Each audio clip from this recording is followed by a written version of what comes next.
Hey there, comic book friends. I'm Travis, and this is another edition of No Capes, where I talk about the comic books that don't have to do with superheroes, and or Ethan doesn't read them or doesn't review them along with me. Okay, these are books for the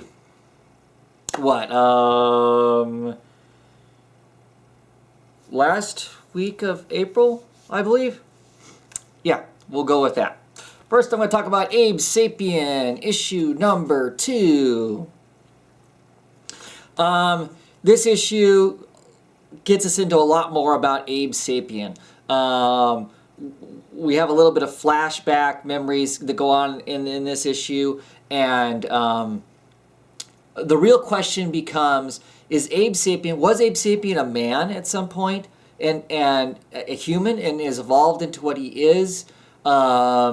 Is Abe Sapien the next generation of thing that should be inheriting the earth? And when I say thing, like it's all these creatures that are coming up out of the ground since the world's been cracked during this whole earth-shattering event that's going on, where basically the elder god type things are pretty much taking over.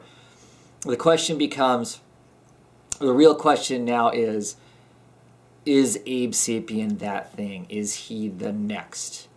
Is he the next creature? The evolution? And it's a really interesting thought. And the questioning here that Abe needs to find out who he is for himself, and find it out very soon. Because there are people at BPRD who aren't 100% trusting of Abe, and they want to find out what and who he is also. And they potentially are going to go about it in a scientific format and not be concerned about the person that is Abe Sapien. So it feels like this puts us on our quest for Abe to find out who he is and what it means to be Abe Sapien, and all of that. He needs to find out before a branch of the BPRD gets a hold of him and basically dissects him to find out who he is and what he is. Very interesting story. There's also some other stuff goes on in here. He's in hiding. He hides in sanctuary in a church. The guy who's running the church, I think, has gone a bit bonkers to some degree. Kind of determining that all this horrible stuff that's happening to everybody is potentially a heaven sent sort of thing. It's all good. We're all moving forward. It's a happy day. I am really enjoying the comic. It's cool. I really like the BPRD universe. It just seems to get richer and richer and more interesting, and they have all these different stories to tell about all these different characters. Really curious to see where this goes. I'm even adjusting to Sebastian Ferrami's art. Is pretty decent in here. I like the other Funarami's art better, but this still really works. It's cool, and I like Abe. So I'm really interested in this whole questioning, what's next for Abe. Was he unconscious from having been shot this whole time, or was he gestating and was in a cocoon, a coma, and is moving to the next level, the next form of whatever he's supposed to be? I mean, because I've read other books where they've hinted at him being some great thing. The frogs, for instance, don't seem to mess with Abe. And how come every time something really dramatic happens, there are these kind of frogs and frog people and all that sort of stuff, and Abe is aquatic, amphibious himself. Yeah, interesting. Very interesting. Dean Motter's Mr. X. Eviction, 1 of 3. I ordered this, and then after I ordered the first one, when I went to do my next solicitations, I decided I wasn't going to get this series. I'll pick it up in a trade or something like that, I kind of figured, instead of buying the singles of it. And I'm glad I made that choice. And this is why. Conceptually, this is such a cool book. It's just really cool. This whole, the fact that cities have been built, and this is a wonderful cover. There's the Mr., and of course here's the X. That the cities have built, the architecture is a psychosis type architecture. The way the city is designed, it affects the people in a way, literally affects them in some sense or another. And and Mr. X is an architect. It was an architect on all these crazy mind expanding, mind enhancing drugs that also make you a bit psychotic. Had designed the city, helped design large portions of the city. Well, now the government is slowly crushing the city and redesigning it in a way to basically gain control over its citizens, potentially to enslave them. That the actual architecture itself sets up a psychosis in your mind where you become, basically, corporate sheep or that sort of thing. Conceptually, a really, really cool comic. It's got kind of a 50s gumshoe noir, the way it's written, literally the way that people speak and stuff, is a little old and clunky, and I don't enjoy that. It's not told in kind of a fun way. It's told in a very serious, clunky kind of a way, but I've decided I don't really enjoy. So as much as I love the concept of this book, I'm not sold on its execution. So I'm glad I'm not picking up the singles. I will probably still look for the trade of this and pick it up to get it all in one shot, and we'll see. But yeah, as a whole, not too excited about this. Conceptually, very, very cool book. Execution-wise, a bit stilted. Okay. Next up, Snapshot 404. This was a fun miniseries. I enjoyed it, the whole idea behind it, the fact, if you have any paranoias or conspiracy thoughts about the fact that government and giant corporations are basically running everything, and that's just how it is, and that's how it's always going to be, you might enjoy this, because to some degree this plays into a lot of that stuff. I dig the jock art a lot. I don't know that I'm fine with the ending of this not being, cheery and pleasant and all that sort of stuff. That's fine. I'm all for stories like that. But the way this ended up ending with our main characters not really getting away, but getting away.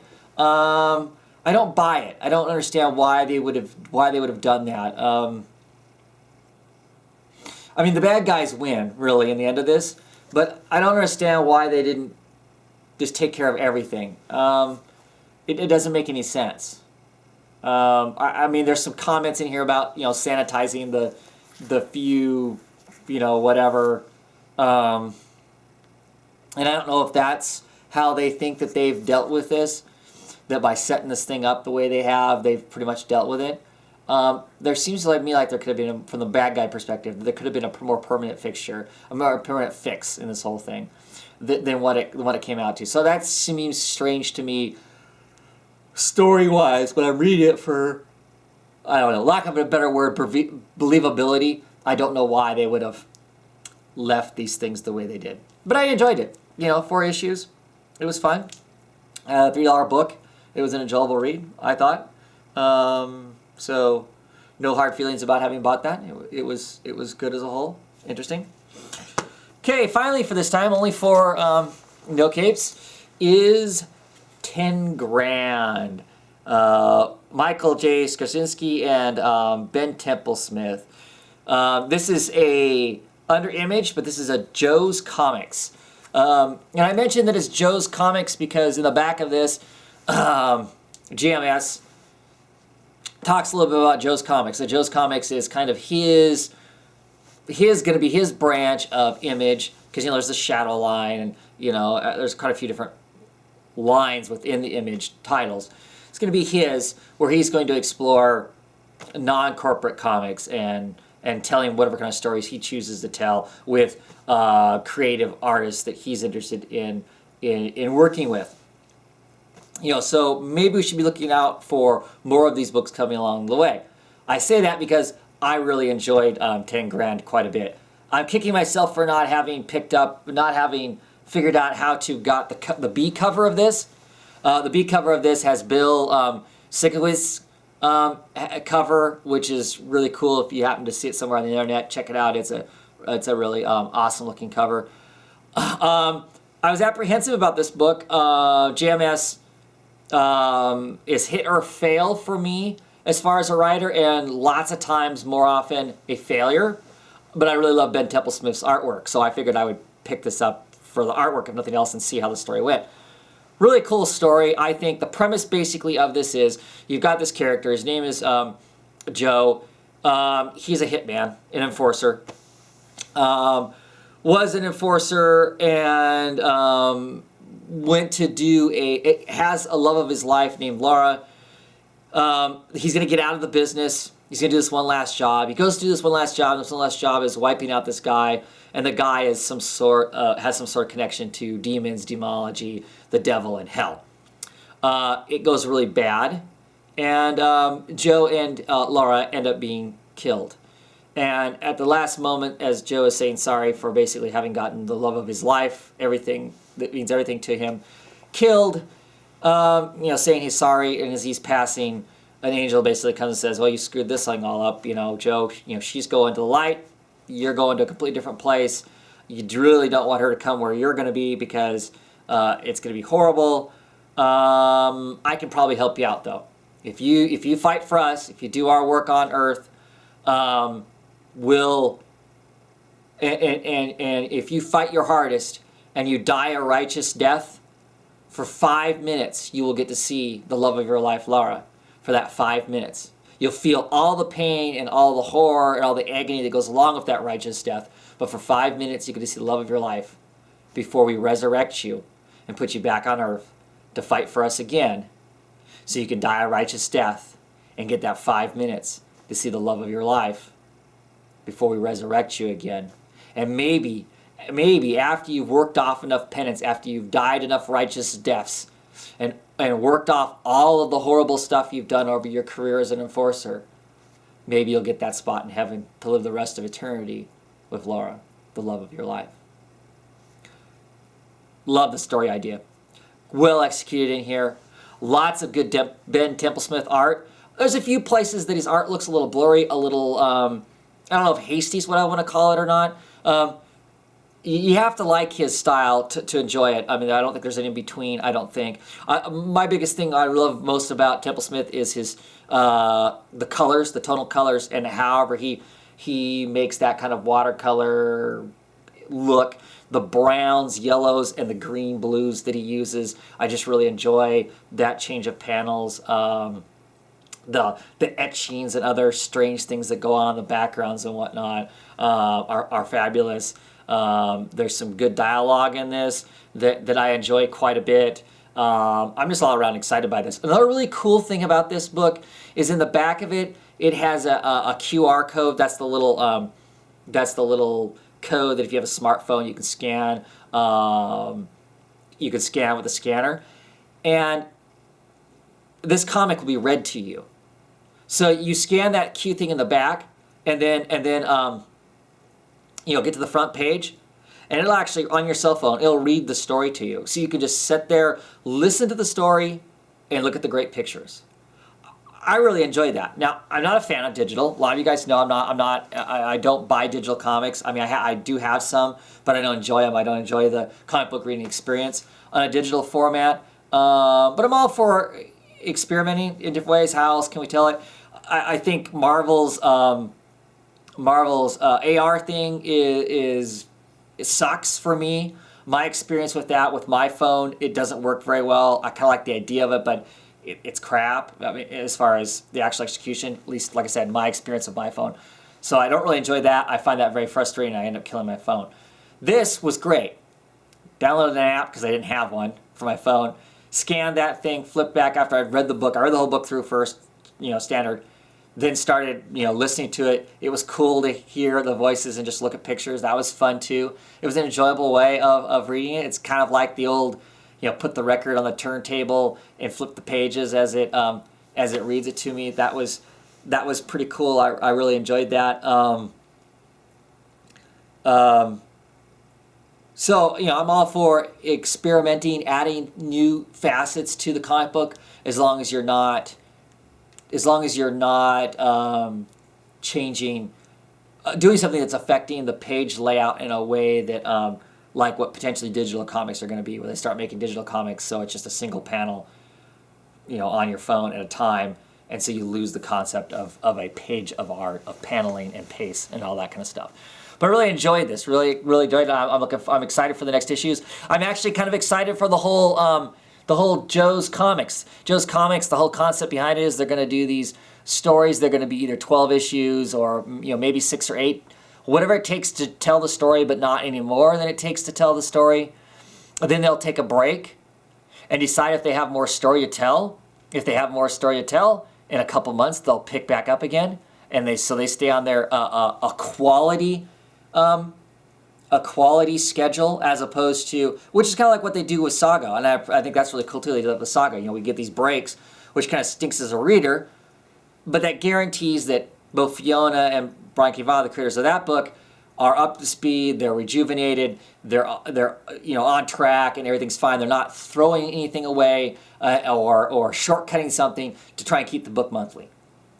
But while they're putting it out, it is consistent. That's what they're going to do here.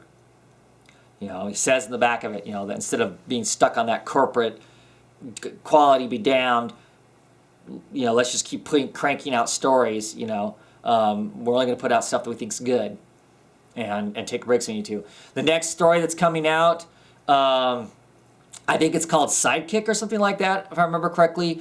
It's going to be about a sidekick who has been living this he's called Flyboy. He's been living this kind of happy life, being the sidekick of this great hero. Something happens to the great hero. He is killed or assassinated in some way.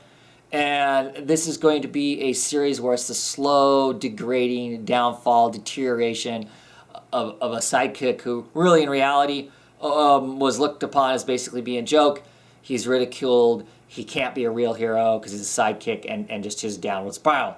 To me, that sounds really interesting. That's kind of a dark side of superheroes that I would love to see explored in a really cool sense. And then there's a couple other comics farther down the road. Yeah, so far this is looking like it's going to be pretty cool. I'm excited by this. This could be interesting. It's going to be kind of a heaven and hell. It's got kind of a modern twist on it. It's got demon-possessed computers and some cool stuff like that. So yeah, I'm digging. I'm all over that.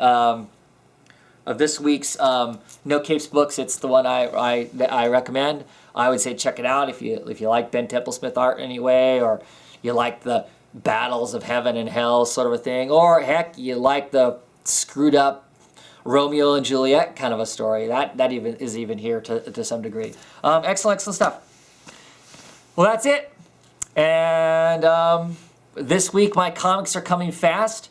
I'm hardly getting any comics at all. They're actually coming in the mail quick, though, as opposed to through FedEx. I was kind of surprised not to have gotten them today. I should have. So hopefully I get them tomorrow. So heck, who knows? There may be a No Capes earlier in the week, next week, as opposed to later in the week. Anyway, that's it. Keep reading the No Capes books. What else is out there? What kind of strange stuff is going on that I'm missing out on? Anyway, drop me a line if you got something down below. Thanks a lot.